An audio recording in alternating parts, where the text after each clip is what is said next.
குறள் உலக பொதுமறையான நூலுங்க. கி.ஆ.பெ. விஸ்வநாதம் அப்படிங்கிறவர் சொல்லியிருக்கிறாரு. திருக்குறள் அப்படிங்கிற ஒரு நூல் இல்லை அப்படின்னா தமிழ்ங்கிற ஒரு இதே உலகத்தாருக்கு தெரிஞ்சிருக்காது. திருவள்ளுவர்ங்கிற ஒருத்தர் இல்லை அப்படின்னா தமிழருங்கிற ஒரு இனம் இருக்கிறதே பார்த்திங்கன்னா உலகத்தாருக்கு தெரிஞ்சிருக்காதுன்னு சொல்லியிருக்காங்க. அவ்வளோ பெருமை வாய்ந்தது திருக்குறள்னு சொல்கிறாங்க. இனியவை கூறல் அப்படிங்கிற இதில் இனிய சொற்கள் பேசணும் அப்படிங்கிறத அழகாக வலியுறுத்தியிருப்பாங்க. ஒவ்வொரு குறள் மூலமாகவும் என்ன சொல்லியிருக்காங்கன்னு பார்க்கலாம் வாங்க. ஓகேங்களா. இன்சொலால் அப்படின்னா என்ன, இன்சொலால்க்கு அப்படின்னா என்ன இது அப்படின்னு சொல்லி டெஃபினிஷன் என்ன அப்படின்னு சொல்லியிருக்காங்க. ஈரம் அப்படின்னா அன்பு. அன்பு அலையி அப்படின்னா அலையி அப்படின்னா கலந்துன்னு அர்த்தம். ஓகேங்களா. அன்பு கலந்து. படிறு அப்படின்னா வஞ்சம். வஞ்சம் இலவாம்னா இல்லாத, வஞ்சம் இல்லாத. செம்பொருள் அப்படின்னா மெய்ப்பொருள் கண்டவரோட வாய்ச்சொல் தான் இன்சொல் அப்படிங்கிறதுன்னு சொல்கிறாரு. ஓகேங்களா. இன்சொல்ங்கிறதுக்கான டெஃபினிஷன் கொடுத்துருப்பாங்க. ஓகேங்களா. அடுத்தது செகண்ட், அகனமர்ந்து ஈதலின் நன்றே. முகமனமர்ந்து இன்சொல்லான் ஆகப்பெரிய. அகன் அப்படின்னா அகனமர்ந்து அப்படின்னா அகம் அப்படின்னா உள்ளம். ஓகேங்களா. உள்ளம். அமர் அப்படின்னா விரும்பு அப்படின்னு அர்த்தம், விருப்பம் அப்படின்னு அர்த்தம். அமர்ந்துன்னா விரும்பி அப்படின்னு சொல்லி அர்த்தம். ஓகேங்களா. உள்ளம் விரும்பி. ஈதல் அப்படின்னா கொடுத்தல். கொடுத்தலை விட நல்லது நன்றே அப்படின்னா நல்லது எதுனா முகம் மலர்ந்து முகம் விரும்பி இன்சொல் பேசுகிறதா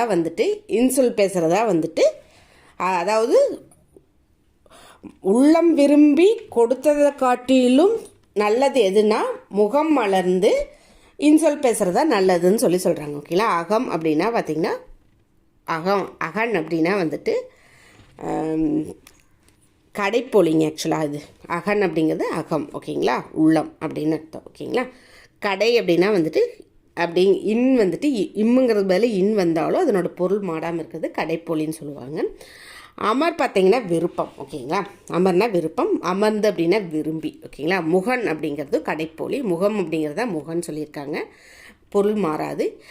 இன்சொல் அப்படின்னா இனிய சொல், இன்சொலான் அப்படின்னா இனிய சொற்களை பேசுபவன் அப்படின்னு சொல்லுவாங்க. ஓகேங்களா.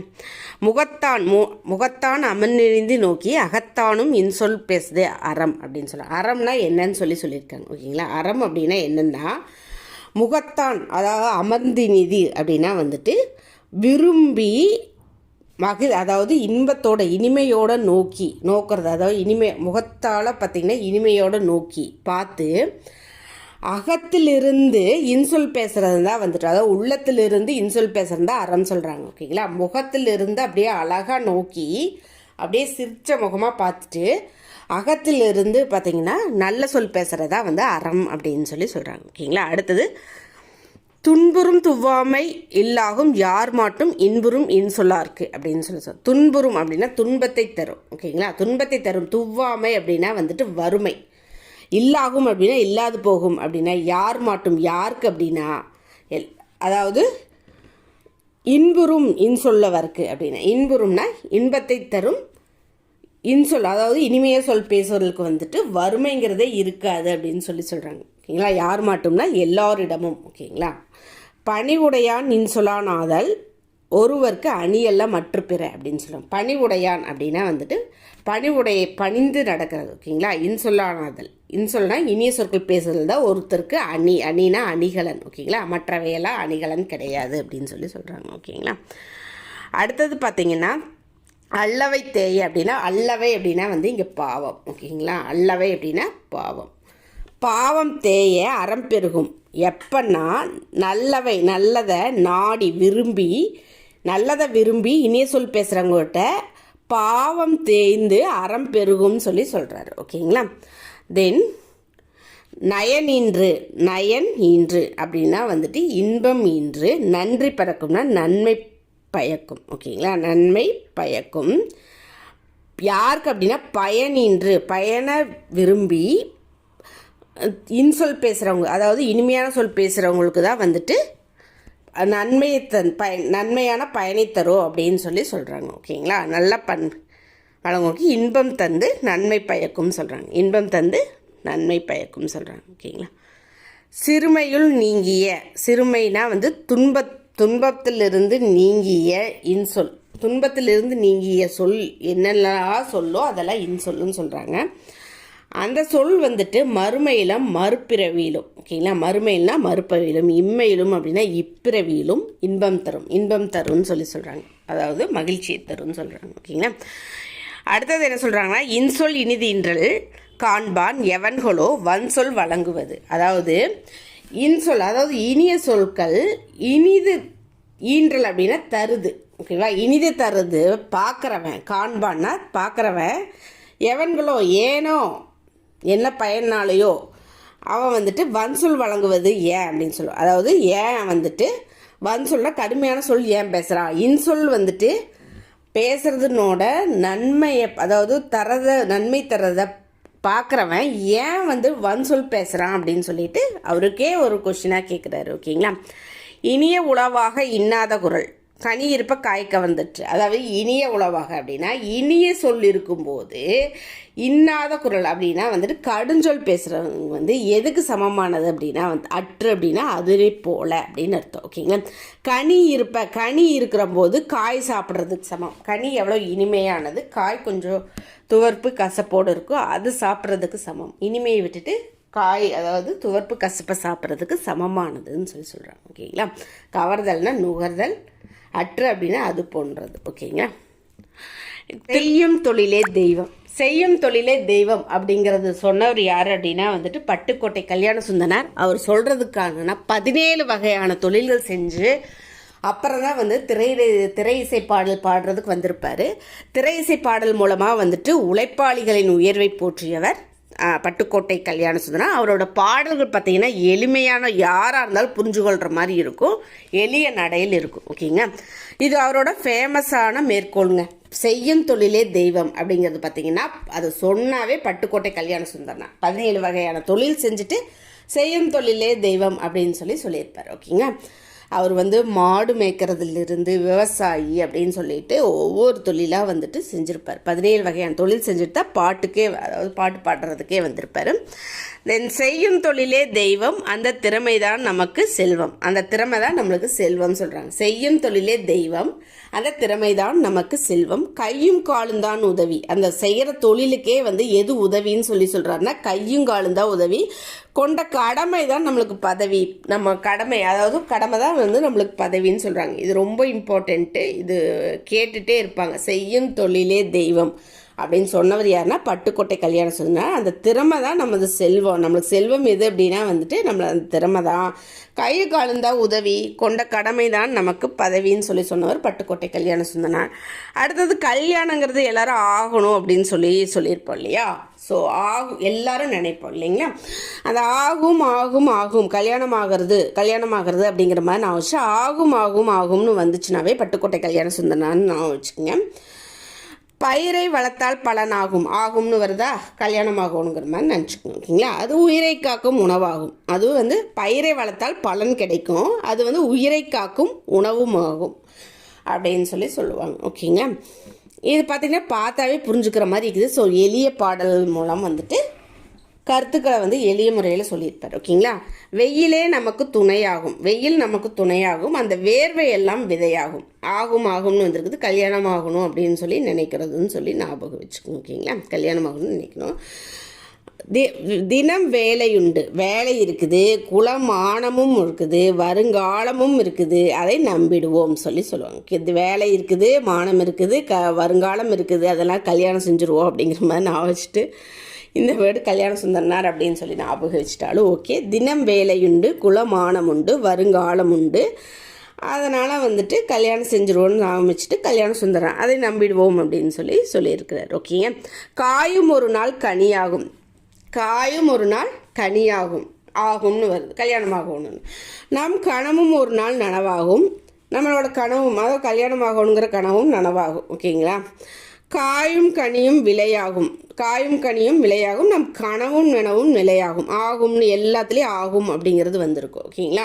உடல் வாடினாலும் பசி மீறினாலும் வழி மாறிடாமலே வாழ்ந்துருவோம். ஓகேங்களா. உடல் வாடினாலும் என்ன ஆனாலும், உடல் வாடினாலும் பசி மீறினாலும் வலி மாறாமலேயே, அதாவது கல்யாணம் முடிச்சதுக்கப்புறம் வந்துட்டு வலி என்ன ஆனாலும் பார்த்தீங்கன்னா என்ன ஆனாலும் பார்த்தீங்கன்னா வலி மாறாமல் வாழ்ந்துருவோன்னு சொல்லி கல்யாண சுந்தரனார் அப்படின்னு சொல்லி அமைச்சு, கல்யாணம் ஆனாலும் நம்ம வாடினாலும் பசி மீறினாலும் வலி மாறாமையே வாழ்ந்துருவோம் அப்படின்னு சொல்லி கல்யாண சுந்தரனார் அப்படின்னு சொல்லி நான் அமைச்சுங்க. இதுக்கு முன்னாடி கல்யாண சுந்தரனார் ஏட்டுக்கல்வி அப்படின்னு சொல்லிட்டு ஒன்று பார்த்துருப்போம். அதில் வந்துட்டு இதை செய்யக்கூடாது, இதை செய்யணும்னு பெற்றோர் சொல்கிற மாதிரி சொல்லியிருந்தாங்க அப்படின்னா வந்துட்டு அது வந்து கல்யாண சுந்தரனார் அப்படின்னு சொல்லி ஞாபகம் வைக்க சொன்னோம். இது பார்த்திங்கன்னா ஆகும் அப்படிங்கிறது வச்சு கல்யாண சுந்தரனார், கல்யாணம் ஆகணுங்கிறத வச்சு கல்யாண சுந்தரனார்னு சொல்லி நான் வச்சுக்க சொல்லிட்டேன். தென் ஆசிரியர் குறிப்பு அப்படின்னு சொல்லி பார்த்தீங்க அப்படின்னா மக்கள் கவிஞர். இவர் வந்துட்டு மக்கள் திரைசை பாடல் மூலமாக வந்துட்டு உழைப்பாளின் உயிரை போற்றியவர். அது மூலமாக வந்துட்டு மக்கள் கவிஞர் அப்படிங்கிற பேர் யார் கொடுத்துருந்தாங்க அப்படின்னா கோயம்புத்தூர் சங்கம் தான் வந்துட்டு மக்கள் கவிஞர் அப்படிங்கிற பட்டத்தை கொடுத்துருப்பாங்க. ஓகேங்களா, தொழிலாளர் சங்கம் தான். எளிய தமிழில் அனைவருக்கும் புரியும்படி கவிதை இயற்றியவர். இவர் வந்து எளிய தமிழில் கவிதை இயற்றியிருப்பார். திரையிசை பாடல்களை வந்துட்டு இயற்றியுள்ளார். இவர் பார்த்திங்கன்னா திரையிசை பாடல்களை 17 வகையான தொழில் செஞ்சு தான் வந்து திரையிசை பாடுறதுக்கு போயிருப்பார். அதனால் உழைக்கும் மக்களோட இதை பற்றி அவர் தெரிஞ்சிருந்தார். ஸோ உழைக்கும் மக்களின் துயரங்களையும் பொது உடை சிந்தனையும் தன் பாடல் வழியே பரவினாக்கினார். உழைக்கும் மக்களின் துயரத்தை வந்துட்டு தன் பாடல் வழியே சொல்லியிருப்பார். பட்டுக்கோட்டை அருகே வாழ்ந்த செங்கப்படுத்தான் காடு தாங்க அவர் வாழ்ந்த இது. ஓகேங்களா, பட்டுக்கோட்டை செங்கப்படுத்தான் காடு தான் வந்துட்டு அவர் பிறந்த ஊர். 1930 1959 வரைக்கும் வாழ்ந்திருக்கார். 13/4/1930 to 8/10/1959 வரைக்கும் வாழ்ந்திருக்கிறார். ஓகேங்களா, அவ்வளோதான். பட்டுக்கோட்டை கல்யாண சுந்தரனார். ஓகேங்களா, பட்டுக்கோட்டையில் இருக்கிற செங்கப்படுத்தான் காடில் தாங்க பிறந்திருக்காரு. ஸோ பட்டுக்கோட்டை கல்யாண சுந்தரனார் 1930 to 1959 சட்டமறுப்பு இயக்கம் நடந்த ஆண்டு, முதல் வட்டமேசை மாநாடு நிகழ்ந்த ஆண்டு 1930 1959 வரைக்கும் அவர் வந்து வாழ்ந்துருக்கிறாருங்க. ஓகேங்க, அவரோட இயற்பெயர் கல்யாண சுந்தரம். பட்டுக்கோட்டைக்கு அருகில் உள்ள செங்கப்படுத்தான் காடில் வாழ்ந்துருக்கிறாரு. அவங்க அப்பா வந்துட்டு அருணாச்சலம் விசாலாட்சி. ஓகேங்களா, வேறு பெயர்கள் பார்த்தீங்க அப்படின்னா மக்கள் கவிஞர், பொதுவுடைமை கவிஞர், பாமர மக்களின் கவிஞர் அப்படிங்கிறது எல்லாமே பார்த்தீங்கன்னா அவருடைய சிறப்பு பெயர்கள். ஓகேங்களா, மக்கள் கவிஞர் அப்படிங்கிறது பார்த்தீங்க அப்படின்னா கோயம்புத்தூர் தொழிலாளர் சங்கம் தான் பார்த்தீங்கன்னா மக்கள் கவிஞர் அப்படின்னு சொல்லியிருப்பாங்க. அடுத்தது பார்த்தீங்கன்னா பொது உடைமை கவிஞர் அப்படிங்கிறது பார்த்தீங்கன்னா பொது உடைமை கருத்துக்களை சொல்கிறதுனால பொது உடைமை கவிஞர், திரையிசை பாடல் மூலமாக சொல்லியிருப்பாங்க. பாமர மக்களோட கவிஞர்னு சொல்லியிருப்பாங்க. எளிய தமிழில் சமூக சீர்திருத்த கருத்துக்களை வந்து வலியுறுத்தியவருங்க. ஓகேங்களா, எல்லாமே எளிய இதில் இருக்கும். திரையிசை பாடல் மூலம் உழைப்பாளியின் உயர்வை போற்றியவருங்க. திரையிசை பாடல் மூலமாக உழைப்பாளியின் உயர்வை போற்றியவர் யாருன்னு கேட்டாங்க அப்படின்னா வந்துட்டு ரொம்ப இம்பார்ட்டண்ட்டுக்கு பட்டுக்கோட்டை கல்யாண சுந்தரனார். முதல் பாடல் பார்த்தீங்கன்னா படித்த பெண் அப்படிங்கிற திரைப்படத்தில் நல்லதை சொன்னால் நாத்திகனா அப்படிங்கிறத அவரோட முதல் பாடல். பாரதிதாசனோட எனது வலதுகை அப்படின்னு சொல்லிட்டு, அதாவது கொஞ்ச நாள் அந்த தொழில் செஞ்சுட்டு 17 வகையான தொழில் செஞ்சுட்டு கொஞ்ச நாள் பார்த்தீங்கன்னா பாரதிதாசன் கூட வந்துட்டு அவரோட உதவியாளராக இருந்தாங்க. அப்போ வந்துட்டு பாரதிதாசனோட எனது வலதுகை அப்படின்னு சொல்லிட்டு புகழப்பட்டார். ஓகேங்களா, அவர் கோட்டை நான் பேட்டை அப்படின்னு சொல்லிட்டு உடுமலை நாராயண கவியால் வந்துட்டு கூறப்பட்டார். பகுத்தறிவு கவிராயர் அப்படின்னு சொல்லப்படுற உடுமலை நாராயண கவியால் வந்துட்டு அவர் கோட்டை நான் பேட்டைன்னு சொல்லி கூறப்பட்டார். பாரதிதாசன் நடத்திய இதழில் உதவியாளராக பணிபுரிந்தார். பாரதிதாசனோட கொஞ்ச நாள் இருந்தார் இல்லைங்களா, அதனால். மேற்கோள் பார்த்தீங்கன்னா தூங்காதே தம்பி தூங்காதே, திருடாதே பாப்பா திருடாதே. ஒரு டைம் கேட்டிருந்தாங்க, திருடாதே பாப்பா திருடாதே வந்துட்டு யார் எழுதின பாடல்னு சொல்லி கேட்டிருந்தாங்க. பட்டுக்கோட்டை கல்யாண சுந்தரனார். தேனாறு பாய்து செங்கதிரும் சாய்து ஆனால் மக்கள் வயிறு காய்து, உழைப்பாளையின் உயர்வை திரையிசை பாடல் மூலமாக பாடியவங்கிறதுக்கு. காடு விளைஞ்சன்ன மச்சான் நமக்கு கையுங்காலுந்தான் மிச்சம் அப்படின்னு சொல்லி பாடிக்கிறாரு. செய்யும் தொழிலே தெய்வம். இப்போ பார்த்தாங்க இல்லைங்களா, செய்யும் தொழிலே தெய்வம், அந்த திறமைதான் நமக்கு செல்வம், கையும் காலும் தான் உதவி, கொண்ட கடமை தான் நமக்கு பதவி அப்படிங்கிறது அவரோட இம்பார்ட்டண்ட்டான மேற்கோளுங்க. குறுக்கு வழியில் வாழ்க்கை தேடும் திருட்டு உலகமடான்னு சொல்லியிருப்பாரு. ஆளும் வளரணும் அழிவும் வளரணும் அதுதாண்டா வளர்ச்சின்னு சொல்லியிருப்பாரு. ஒரு கேள்வி கேட்டிருப்பாருங்க, சித்தரும் யோகியரும் சிந்தனையில் ஞானியரும் புத்தரும் இயேசுவும் உத்தமர் காந்தியும் எத்தனையோ உண்மைகளை எழுதி வச்சாங்க, எல்லாம் படித்து நீங்கள் என்ன பண்ணி கிழிச்சிங்க அப்படின்னு ஒரு கேள்வி கேட்டிருப்பாருங்க. அடுத்தது இவருக்கு செஞ்ச சிறப்பு என்ன அப்படின்னா 1959 கோயம்புத்தூர் தொழிலாளர் சங்கம் தான் வந்துட்டு இவங்களுக்கு வந்துட்டு மக்கள் கவிஞர் அப்படிங்கிற பட்டத்தை வந்துட்டு வழங்கியிருக்கும். ஓகேங்களா, 1981 பார்த்தீங்க அப்படின்னா பாவேந்தர் விருது கொடுத்துருப்பாங்க. யாருன்னா அப்போ எம்ஜிஆர் தமிழக அதாவது இதாக இருந்தார், முதலமைச்சராக இருந்தார். அவரது தான் வந்துட்டு தமிழக அரசால் பார்த்திங்கன்னா பாவேந்தர் விருது வழங்கப்பட்டிருக்குது. 1993 அப்போ முதலமைச்சராக இருந்த ஜெயலலிதா அம்மையார் தான் வந்துட்டு அவரோட பாடல்கள் பார்த்திங்க அப்படின்னா நாட்டுடைமையாக்குனாங்க. பட்டுக்கோட்டை கல்யாண சுந்தர பாடல்கள் வந்து நாட்டுடைமையாக்குனாங்க.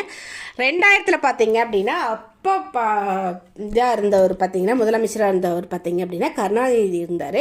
தஞ்சாவூர் மாவட்டத்தில் இருக்கிற பட்டுக்கோட்டை கல்யாண சுந்தர மணிமண்டபம் வந்து கருணாநிதி அவர்களால் திறக்கப்பட்டதுன்னு சொல்கிறாங்க. அவர் இறந்தப்போ கருணாநிதி என்ன சொல்கிறாருன்னு பாருங்க. அஞ்சலி செலுத்தும் போது, கண்களை மூடுகிறேன், கல்யாணம் தெரிகிறார், ஒளி தெரிகிறது, கண்களை திறக்கின்றேன், கல்யாணம் இல்லை, கலையுலகு இருட்டாகிறதுன்னு சொல்லி அவருடைய பெருமை சொல்லியிருக்காரு.